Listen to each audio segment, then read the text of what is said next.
Welcome to the Cup of Joe Wrestling Show. Cup of Joe Wrestling Show with Joey Harris. A podcast for the wrestling fan on the go. So take your favorite beverage of choice and join Joey as he takes a look at some of the biggest shows on the WWE Network.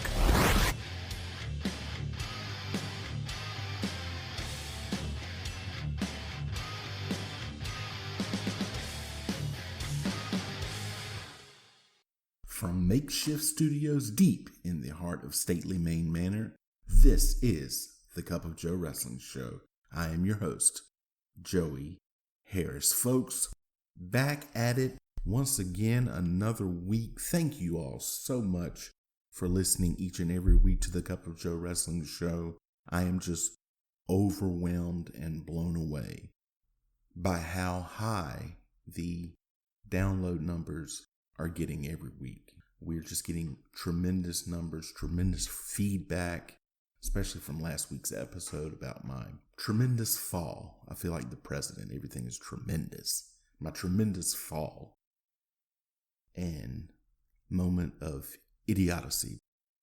I was thinking of some things. My brother-in-law actually wrote me and said, "You took a flat back bump." And I guess I did when I fell. And I was also thinking that the people that I was with when I was showing off, I told them, let me show you the fast way down or let me show you the quick way down. I don't remember if I told them that I was planning on sliding down the banister. So I was really telling the truth. I thought about this all week. They must have thought I was insane. Let me show you the quick way down, and I just fall. It is the quick way down. It is the quickest way down, but regardless of that, and there was this big to-do on the internet this week that Merriam-Webster has added the word irregardless to the dictionary. And Merriam-Webster's response, hey, we don't make things up. We just follow the trends, and this is a trend. Don't get mad at us. Get mad at your fellow man. Certainly one way to look at it. But regardless, let's keep going, shall we? Today we look at Clash of the Champions 6 from WCW and the NWA. Clash of the Champions 6, Ragin Cajun, took place on April the 2nd, 1989 from the Louisiana Superdome in New Orleans, Louisiana. The attendance for the event was 5,000 and the show drew a 4.3 rating on TBS. Now there's a lot to unpack here before we even dive into the show. A lot of things happening in WCW at this time.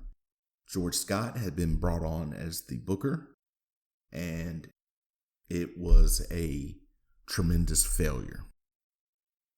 I don't know the man. I've never met the man.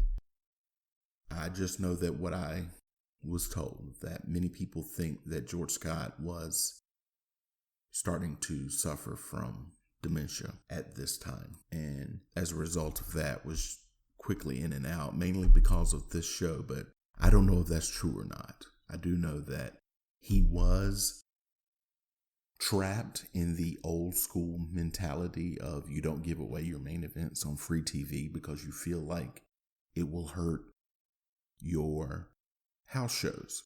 So he didn't promote this show at all.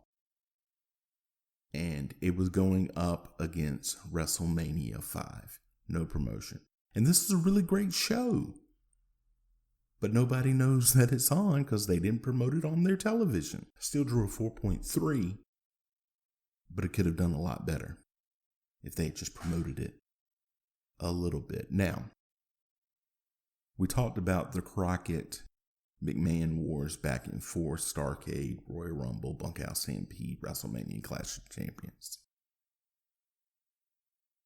After that, cable company said no more. We're not going to do this. TBS is owned by Ted Turner, but it's also a board and they're part of cable companies too. So no more. No more head to head. Everybody agrees to do their own thing and we will work this out. Then, as reported, is McMahon's becoming greedy. He wants more more. Wants more of the profits, wants the cable companies to take a smaller percentage. So they originally envisioned this show right here as a competing pay-per-view. This time with kind of the cable company's blessings. Doesn't turn out to be that way.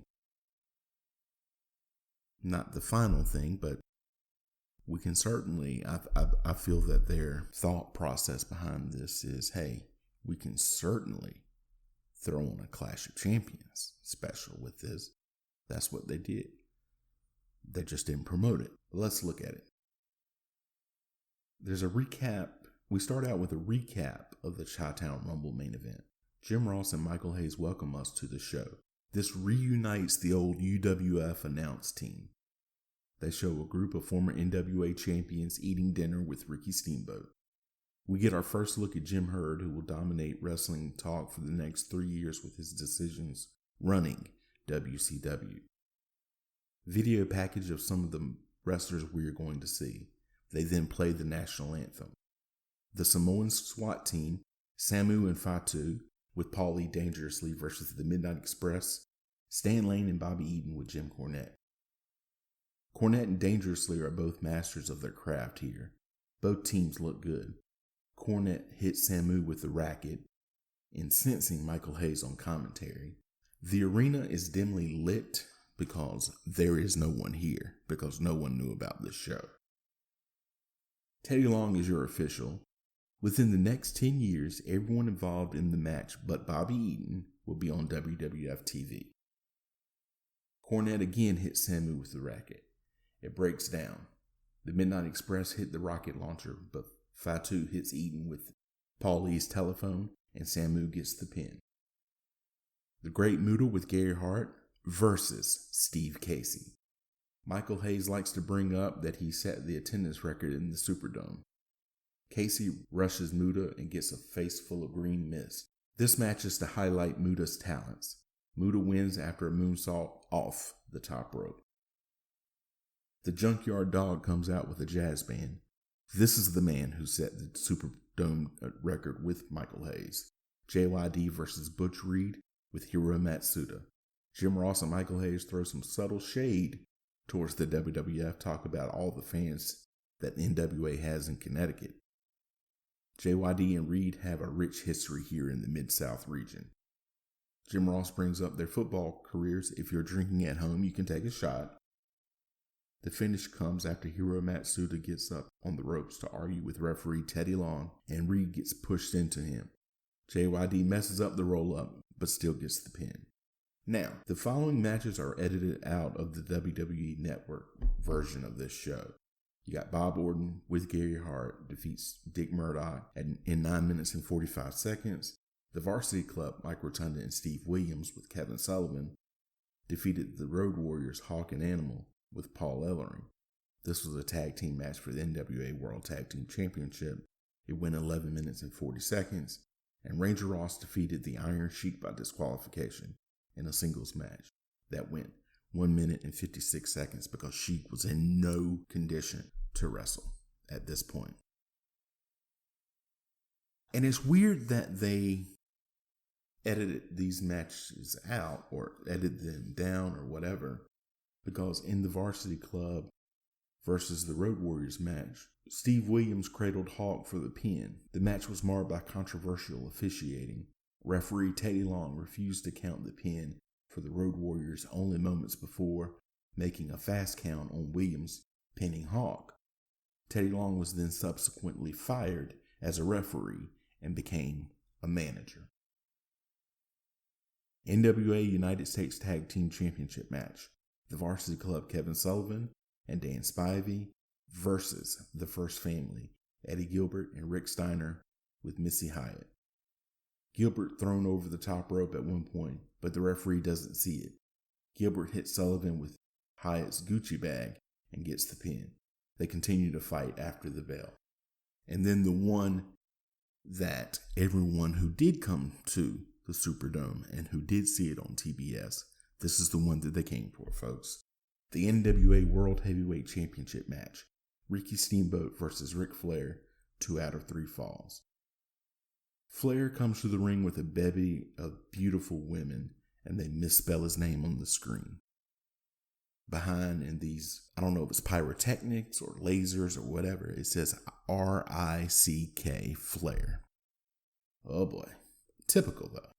Steamboat comes down with piece of work Bonnie and Little Ricky, and his name lights up as the Drago. Also typical. It eventually scrolls to the Dragon Steamboat Ricky. It really says this. The Dragon Steamboat Ricky. No Walt Disney jokes, please. Little Ricky looks like a cut-rate Yoshi here. Terry Funk joins commentary. This is a brilliant touch considering what is going to come in just a month or so. Jim Ross makes the point to say that Funk is not retired. First fall. These two always have great matches. Funk is really good at commentary, calling it as more of an analyst than just a pure color commentator. Both men string together some great moves. They open dueling chop houses at one point. Flair sells like no one else. Steamboat chant goes out as he has his fans in New Orleans. Steamboat gets several 2 counts. They make a great point in saying that this is the most important match of the day because the NWA title is the most important title in wrestling. They are very physical with their chops. Flair takes the first fall by reversing an inside cradle in 19 minutes and 33 seconds. Second fall. Steamboat starts out aggressive. Fans start to get into the match. The ebb and flow is so good. They keep kicking it up a notch. They battle in and outside of the ring. Flair finally submits to a double chicken wing at 34 minutes and 14 seconds. Third fall. They go right at each other immediately.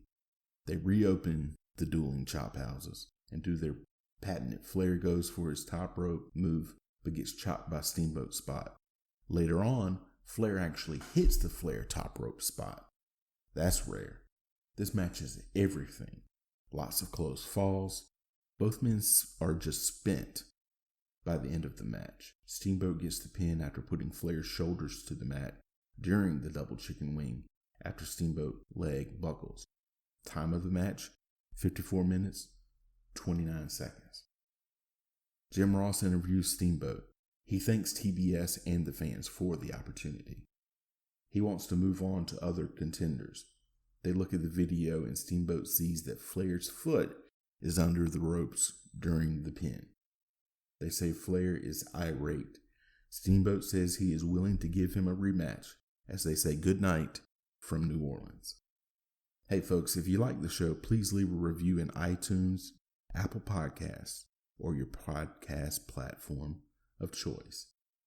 There are a number of ways that you can contact me. You can follow the show's Twitter at cupofjoepod. You can email the show at cupofjoewrestlingshow@gmail.com. You can follow me on Facebook, Twitter, and Instagram.